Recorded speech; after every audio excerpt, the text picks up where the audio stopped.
Welcome to Podisa Stories. Get ready for funny cartoons that spark imagination and joy. ගම්මානයක හදවතේ කාලයේ වැලිකතරින් වැසී ගිය පැරණි පාසලක් තිබුණා.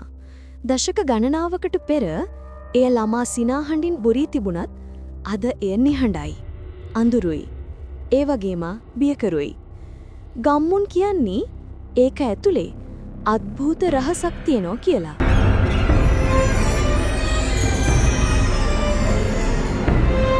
ඔහුගේ නම අමල්.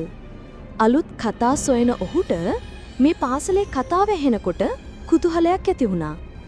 ගම්මුන්ගේ අනතුරු ඇඟවීම් නොතකා ඔහු කැමරාවක් සහ ෆ්ලෑෂ් ලයිට් එකක් රැගෙන රාත්‍රියේ පාසල වෙත ගියා. බියකරු කතාවක් සොයා ගැනීමේ බලාපොරොත්තුවෙන්.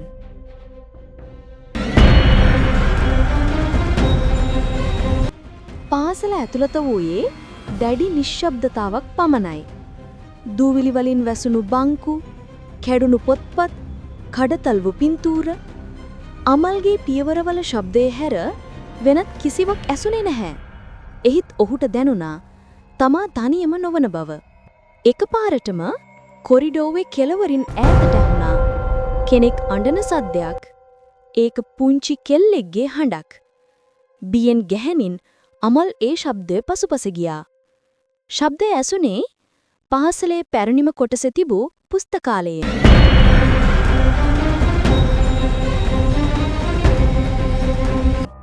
පුස්තකාලයේ ඇතුළත ඔහු දුටුවේ පුරාණ පොත්පත් අතරින් දිස් වූ විනිවිද පෙනෙන අවතාරයක්. ඒ පුංචි කෙල්ලෙක්ගේ අවතාරය. ඒ සිටියේ බියෙන් හා දුකෙන්.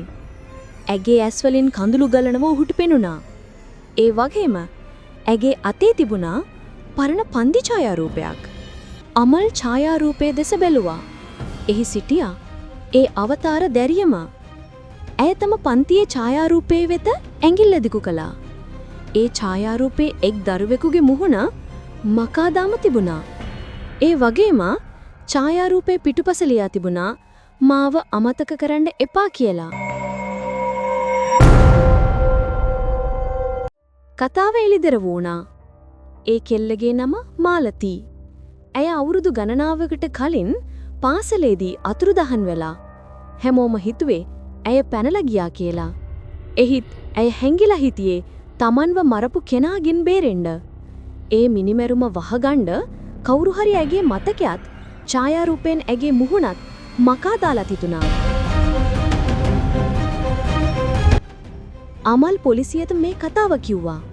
පාසල නැවත පරීක්ෂා කිරීමෙන් පසුව අවුරුදු ගණනාවකට කලින් වලපු මාලතීගේ ඇටසැකිල්ල පාසල් බිමෙන් හම්බ වුණා. ඇගේ අතුරුදහන් වීම පිටුපස තිබුණු අපරාධය එළිදර වුණා. මාලතීට සාධාරණේ ඉටු වුණා. එදා ඉඳන් පරණ පාසල නිහඬ වුණා. මාලතීගේ ආත්මය නිදහස් වුණා. අමල්ට තේරුණා හැම හොල්මන් කතාවක් පිටුපසම නොවිසඳුනි දුකක් තියෙනවා බව. ඒක අපේ යුතුයකමයි ඒ දුකට සවන් දීලා ඇත්ත එළියට ගන්න.